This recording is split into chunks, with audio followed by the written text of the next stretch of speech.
warahmatullahi wabarakatuh. Alhamdulillahi rabbil alamin. Wassalatu wassalamu ala asyrafil anbiya wal mursalin wa ala alihi wa sahbihi ajma'in. Amma ba'du. Segala puji bagi Allah Subhanahu wa ta'ala yang telah melimpahkan segala nikmatnya kepada kita semuanya. Salawat serta salam semoga senantiasa tercurah kepada Nabi kita, Nabi Agung Muhammad sallallahu alaihi wasallam, serta keluarga beliau, para sahabat beliau, dan seluruh orang yang mengikuti petunjuk beliau hingga akhir zaman. Allah Subhanahu wa ta'ala mengingatkan kita dalam sebuah ayat dalam surah An-Nahl ayat 43. Allah Subhanahu wa ta'ala mengingatkan kita untuk senantiasa bertanya, mewajibkan kita untuk senantiasa mencari tahu tentang urusan syariat agar kita bertanya kepada ahlinya, yaitu para ulama. Allah Subhanahu wa ta'ala berfirman, fas'alu ahla dzikri in kuntum la ta'lamun. Maka tanyalah kepada orang-orang yang berilmu ketika kamu tidak mengetahui. Rasulullah sallallahu alaihi wasallam juga menyampaikan dalam hadis yang diriwayatkan oleh Ibnu Hibban, beliau bersabda, "Da'ma yaribuka ila ma la yaribuka." Tinggalkanlah perkara yang meragukanmu kepada perkara yang tidak meragukanmu.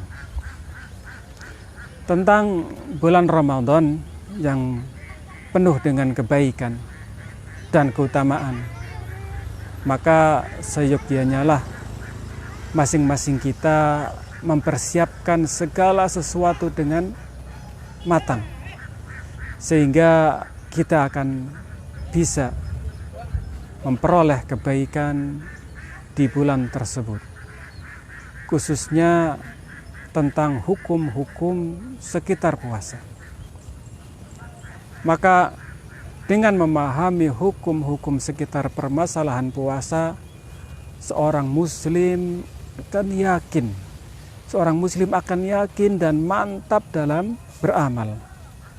Yang lebih dari itu, dia akan terhindar dari sikap taklid, yaitu beramal tanpa mengetahui dalil yang sahih. Seiring dengan datangnya bulan Ramadan, maka hendaklah setiap kita mempersiapkan diri untuk menyambutnya. Allah Subhanahu wa ta'ala berfirman dalam surat Al-Baqarah ayat 185, A'udzu billahi minasyaitonir rajim. Syahrul Ramadan alladzi unzila fihi al-Qur'an hudal lin-nasi wa bayyinatin minal huda wal furqan.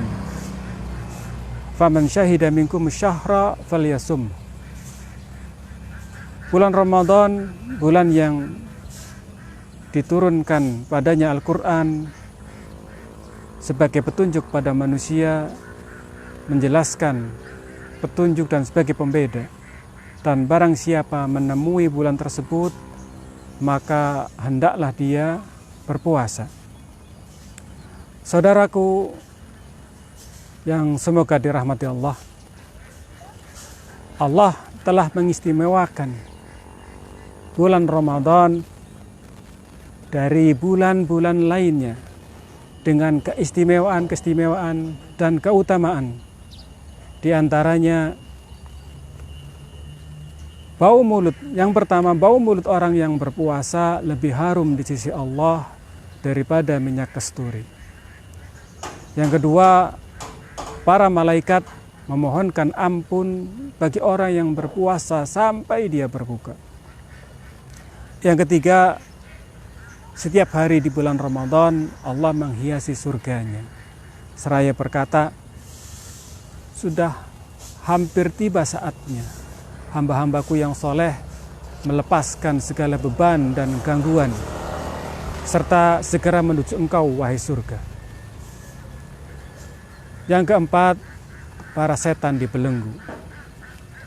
Yang kelima, pintu-pintu surga dibuka dan pintu-pintu neraka ditutup. Yang keenam, di dalamnya terdapat malam Lailatul Qadar, yaitu malam yang lebih baik daripada 1000 bulan. Yang ketujuh, akan diberikan bagi orang yang berpuasa ampunan, yaitu pada malam terakhir bulan Ramadan. Yang kedelapan, Allah Subhanahu wa Ta'ala membebaskan hamba-hambanya dari neraka setiap malam di bulan Ramadan. Baik saudaraku, demikianlah sekilas mengenai keistimewaan bulan Ramadan. Lalu bagaimanakah kita menyambutnya? Apakah dengan permainan-permainan yang melalaikan? Apakah dengan bergadang setiap malam? Atau kita kesal dengan kedatangannya dan merasa keberatan? Na'udzubillah min dzalik. Seyogianya seorang hamba yang soleh menyambutnya dengan taubatan nasuha, disertai dengan tekad yang bulat untuk meraih sebanyak-banyaknya kebaikan di bulan suci ini. Mengisi waktunya dengan amal-amal soleh dan tidak lupa untuk memohon kepada Allah Subhanahu wa Ta'ala agar menolong kita dalam melaksanakan ibadah dengan baik di bulan tersebut. Semoga yang singkat ini dapat bermanfaat dan dapat kita amalkan bersama. Wallahu a'lam bishawab. Subhanakallahumma bihamdika asyhadu an la ilaha illa anta astaghfiruka wa atubu ilaik. Assalamualaikum warahmatullahi wabarakatuh.